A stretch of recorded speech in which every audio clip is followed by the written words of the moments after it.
해리스를 찍습니다. 미국 고속도로에 등장한 입간판 광고입니다. 그런데 굵은 글씨 위를 자세히 보면 지난 대선에 트럼프를 찍은 공화당 지지자라고 자신을 소개하고 있습니다. I am a fiscal conservative. I wish government would be careful with the money they get. Trump turned out to be a disappointment, a clown, and I was not happy with my choice shortly after I made it. 트럼프에 반대하는 공화당 유권자 모임은 50만 달러, 약 7억 원을 들여 이런 캠페인을 벌이고 있습니다. 미시건, 위스콘신 등 스윙 보터로 꼽히는 3개 주에 76개의 광고판이 설치됐고 유튜브 등 온라인 플랫폼에 60초짜리 광고도 내보내고 있습니다. 피격 사건 이후 트럼프 전 대통령이 승기를 굳히는 듯했던 판세가 흔들리고 있습니다. ABC 방송 여론조사 결과 해리스 부통령 호감도는 일주일 사이 8%포인트 급등해 43%를 기록했습니다. 같은 시기 4%포인트 떨어진 트럼프 전 대통령을 크게 앞서는 수치입니다. 이 같은 인기에는 젊은 층을 상대로 유쾌한 밈이 확대되고 있는 것도 한몫한다는 분석이 나옵니다. 약점으로 지목되기도 했던 잘 웃는 모습을 솔직함, 거침없음 등의 뜻을 담은 브렛이라는 표현과 함께 재생산하고 있는 겁니다. 최근 30일간 틱톡에서 카멀라 해리스 태그 사용은 455% 증가했습니다. 워싱턴의 한 클럽에서는 해리스 모금을 위해 해리스 이즈 브렛 라벨을 달고 음료를 팔고 있습니다. She's not afraid to say it as it is. She is saying what is on her mind. She's saying what she feels, and that's very Brett. 해리스 캠프는 바이든이 3개월간 모은 금액보다 많은 2억 달러, 우리 돈 2,700억 원을 일주일 만에 모금했습니다. 트럼프 전 대통령의 조카는 사람들이 아는 삼촌의 모습이 다가 아니라고 했습니다. What's the Trump way? Complex and sometimes cruel.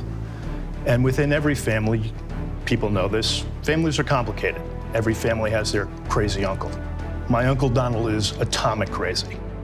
삼촌 트럼프는 돈 생각하면 장애인은 죽어야 한다는 말을 서슴지 않았고 And without hesitation, he said, your son doesn't recognize you. Let him die and move to Florida. 아무리 가족이라도 예외가 아니었다고 했습니다. 프레드의 아들은 태어난 지 석 달 만에 희귀병 진단을 받은 바 있습니다. 어릴 때 삼촌 트럼프가 흑인을 비하한 기억도 있다고 주장했습니다. He used the N-word twice, just saying who he thought probably had done this. Is he a racist? I don't believe he's a racist. He uses people, whether they're black or they're whoever can help him. 트럼프는 자기에게 이득이 되는지 늘 계산하는 사람이라는 겁니다. 부적절했던 언행에 대한 조카의 주장에 당사자는 펄쩍 뛰었습니다. 트럼프 측은 역겨운 거짓말이자 완전한 가짜 뉴스라고 반박했습니다. 이번에 자신에게 투표하면 앞으로 더 이상 투표할 필요가 없다는 트럼프 전 미국 대통령의 발언이 또 논란이 되고 있습니다. 민주당 측에서는 민주주의를 끝내겠다는 얘기냐며 비판하고 나섰습니다. 워싱턴에서 김필규 특파원입니다.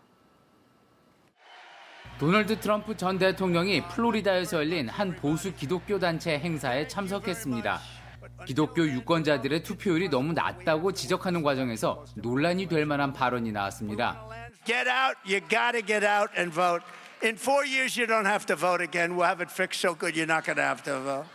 당장 소셜미디어에는 트럼프가 이기면 선거를 없애겠다는 이야기냐는 말이 돌았습니다. 민주당 대선 후보로 떠오른 카멀라 해리스 부통령 측도 트럼프가 민주주의를 끝장내겠다고 한 거라고 비난했습니다. 트럼프 전 대통령은 지난해 12월 한 방송 인터뷰에서도 취임 첫날에만 독재자가 되고 싶다고 말해 비판을 받았습니다. 이런 가운데 다음 날 비트코인 컨퍼런스에 참석한 트럼프 전 대통령은 가상화폐를 적극 육성하는 친 비트코인 대통령이 되겠다고 약속했습니다. It will be the policy of my administration, United States of America, to keep 100% of all the Bitcoin the U.S. government currently holds or acquires into the future. 재임 시절 가상화폐는 사기라고도 했는데 입장이 180도 바뀌었습니다. 산업 규모가 커지면서 큰 손이 된 이들을 무시할 수 없게 된 겁니다. 해리스 부통령 역시 조만간 가상화폐 업체들과 대화할 걸로 전해지면서 이번 대선 이후 미국의 가상화폐 정책에 변화가 있을 거란 관측이 나옵니다. 워싱턴에서 JTBC 김필규입니다.